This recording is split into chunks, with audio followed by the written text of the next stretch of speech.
you know, it seems kind of like we're solemn here because, it seems like the atmosphere is a little bit down, I guess, because of the decision. But, we have all kind of opportunities here.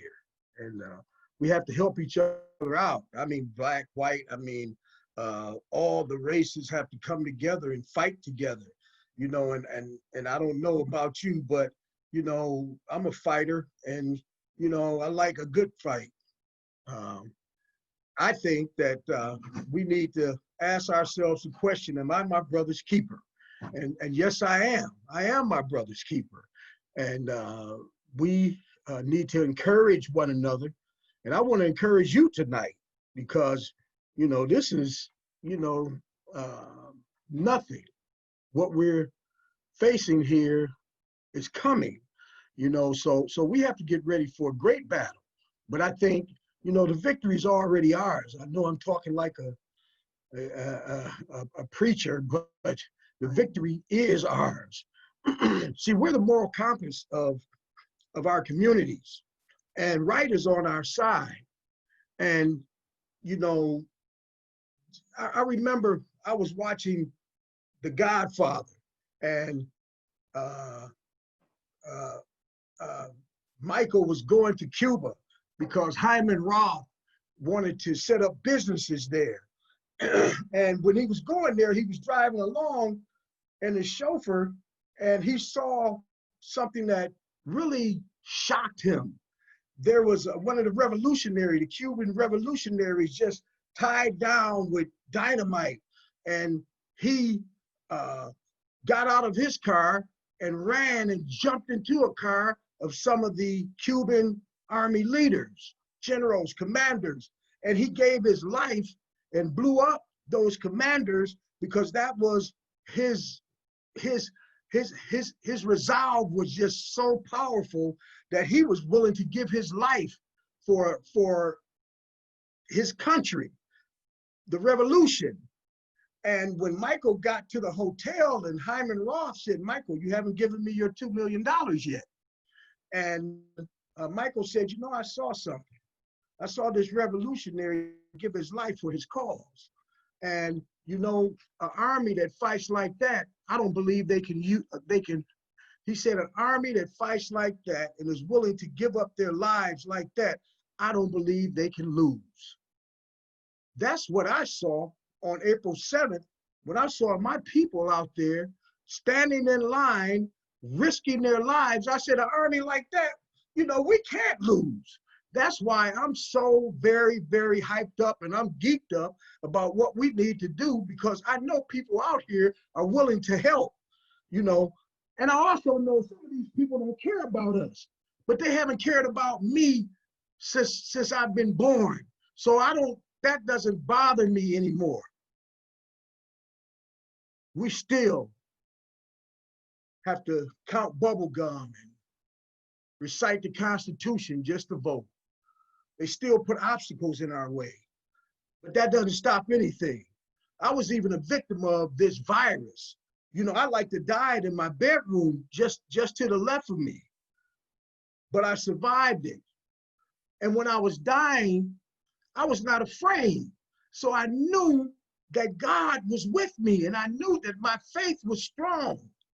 I didn't start feeling any fear until I knew I was going to make it, because I know how hard life is. So we can't pretend like this is going to be easy. We have to navigate ourselves through these situations, and we have to continue to organize, and we have to organize as Wisconsin Faith Voices for Justice.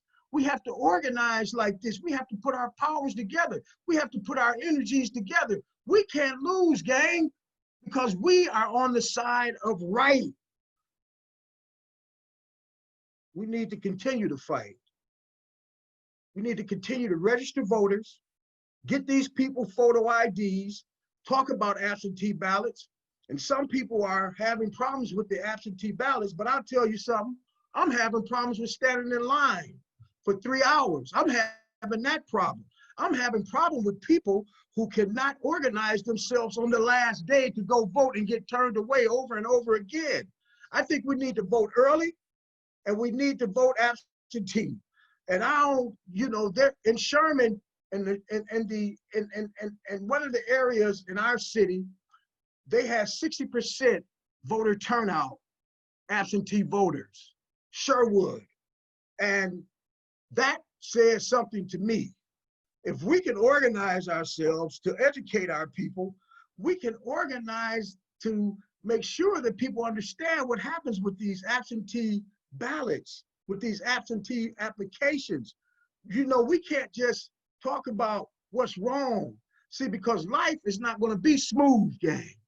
Life is never smooth. We always have to navigate situations because something's always going wrong. That's what this world is all about, going wrong.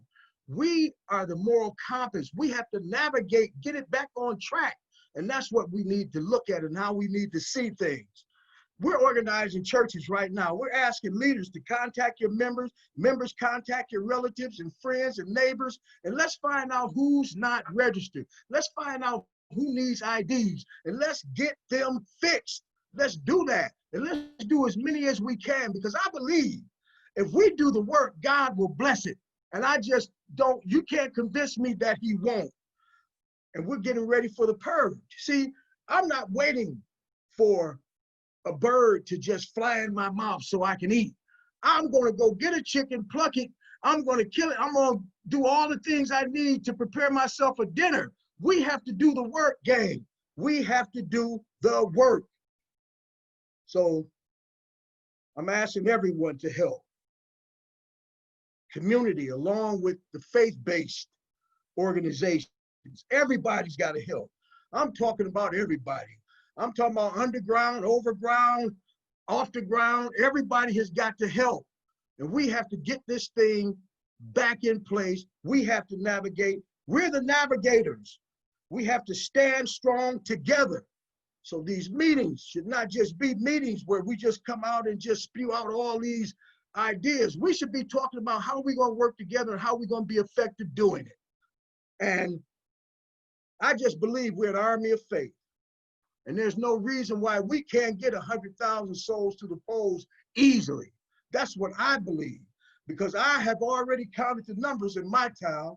I know I have 500 preachers who can get 25 people minimum in their churches to vote. And they could get 25 people, and all those people could get somebody else. I've counted 100,000. I'm a dreamer because I just believe that I'm tired of living this lie. I want something different here, and I'm willing to work for it. And if you're not willing to work, then you don't want to be with me, because I'm going to work until I can work no more. When I was sick, I was in my bed on the phone. That didn't stop anything. There are no excuses right now. We have to work. And I'm going to repeat this. If we do the work, God is going to bless it. I know he will. So we won't stop on November 3rd either. We're building power for the rest of our lives, gang. We're building that power base. And I'm not just talking about Black folks. I'm talking about Black, white, all the minorities. I'm talking about us finally getting over this fact that somebody's better than somebody else just because of your color. I'm talking about us working together to get things right so we can be the navigators of our lives and stop letting these people who don't care about us at all have a say-so about everything we do in life. Somebody's got to be with me on this. Everybody should be with me on this line on this. And we should work to the bone. We should work our hands to the bones to get this done. And I guarantee you we can't fail. So I don't want to see solemn faces the next time I see one of these meetings. I want to see us ready to fight and go and build together. If we could do that, we can't lose. I just want to God bless everybody. And thank you for your prayers. As you can see, I'm healing and I'm ready to fight. So fight with me. Let's do this because we need all the help we can get. Thank you.